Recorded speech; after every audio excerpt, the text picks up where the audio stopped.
close-up on a man's chest dissolves to a cutaway of the chest cavity, showing the two lungs with ribcage on both sides, the heart behind them in the middle, and the diaphragm below them. The two lungs are the primary organs of the respiratory system. They sit to the left and right of the heart, within a space called the thoracic cavity.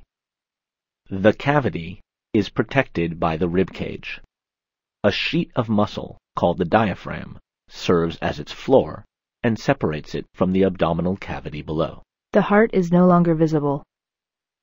The trachea appears as a rib tube coming down to the lungs with branches known as bronchi, visible inside each lung. Smooth tissue between the lungs and diaphragm represent the pleural, or lung, membrane. Other parts of the respiratory system, such as the trachea, or windpipe, and bronchi, conduct air to the lungs, while the pleural membranes and the pleural fluid allow the lungs to move smoothly within the cavity. The process of breathing, or respiration, is divided into two distinct phases. The first phase is called inspiration, or inhaling. When the lungs inhale, the diaphragm contracts and pulls downward. At the same time, the muscles between the ribs contract and pull upward. This increases the size of the thoracic cavity and decreases the pressure inside.